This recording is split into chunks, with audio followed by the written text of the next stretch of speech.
The hot Denver housing market update for Q1 from cool Breckenridge, Colorado. Hey everybody, it's Alyson Wahl with Live South Denver, your real estate strategist and realtor for the South Denver area. All right, we are going to jump right into the numbers. Buyers put 49 homes under contract in March. That's down 7% from last year, but up 16% from 2 years ago. Now, it does not surprise me at all that it's up 16% from 2 years ago, because what happened to us last March? We all went into lockdown halfway through the month. We saw 4,400 closings this month. That's down 10.5% from last year, but it's only down 0.5% from 2 years ago. Somehow we managed to keep all those closings rolling from February of 2 years ago. We had 5,700 new listings in March. It's a 40% increase from last month. That is such good news. Everyone's been asking, when are we going to get more inventory? That is up 4% from a year ago, but down 7% from 2 years ago. Now, even with this encouraging number, this is still the second lowest number of new listings we've had in 5 years. And so far, for the first quarter of the year, we've only had around 13,000 new listings.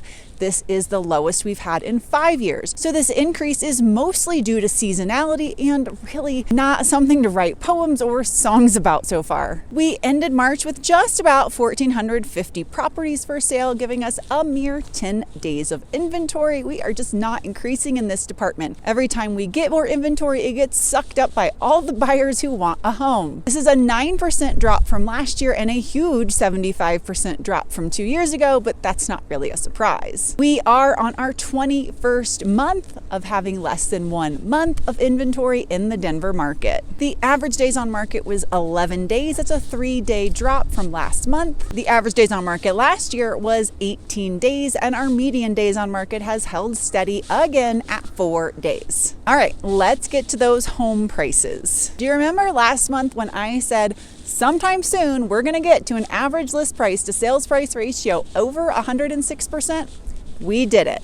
We did it this month. Sadly, I thought it would take us a little bit longer. We jumped from 104.5% last month to 106.4% this month for our average list price to sales price ratio. It is all the bidding wars. I will tell you, bidding 100 grand over to win a house is not uncommon. 150 over, not uncommon. When you get over the $1 million price point, 200, 300,000, not uncommon. That is what is pushing this ratio up so high. Now, I will tell you, we're also seeing some price drops from agents and sellers getting a little too aggressive for pricing their homes, especially if the home still needs updates. Hello, let's stop overpricing those dogs, people. I don't know if you guys can see these flurries I'm in, but they sure are beautiful. And last month in March, the average list price to sales price ratio was just 103.3, so it makes last year's crazy market and bidding wars kind of seem like a steal of a deal compared to this year. Average close price for all homes in March, $701,000.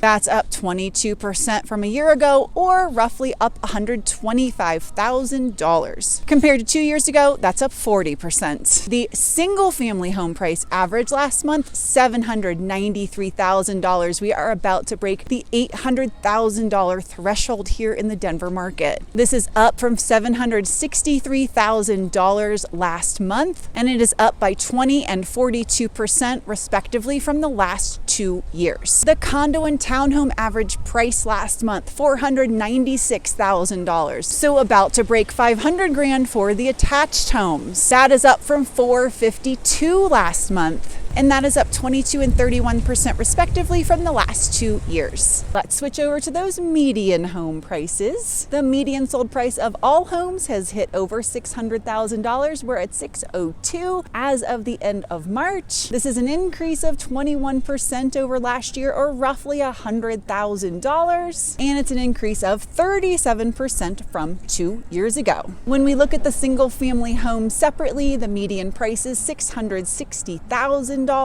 up from $632 last month. and it's up 18 and 38% respectively over the last 2 years. The median price for condos and townhomes hit $420, up from $400 last month, and this is a 20 and 29% increase respectively from the last 2 years. All right, now that we have talked numbers, let's talk the environment, the vibe, the wildness of the market, and get a feel for maybe what's coming up next. Buyers are certainly losing some of their buying power because of what is going on with interest rates. As rates increase 1%, buyers are generally losing 10% of their buying power. For example, I had a client who we sold their home. It closed about 6 weeks ago. When they hit the market and were looking for their next home, rates were about 3% for them. Now, they did increase their budget and then they hit the jumbo market. Now their rate is pushing 5%. That means they've lost about 20% of their buying power. These rising rates, along with rising prices, have really pushed buyers into the market, pushing these bidding wars. Folks want to get a house before they are priced out from both the price point and the rate side of things. These $150,000 to $300,000 over list price bidding wars, waiving your terms on inspection, having to give hard earnest money, all these really aggressive offers are also fatiguing buyers. I know I'm not the only one seeing it. My peers are saying the same thing, and the data supports it. Pendings or under contracts and solds have decreased for the last 4 months straight compared to last year's data. So,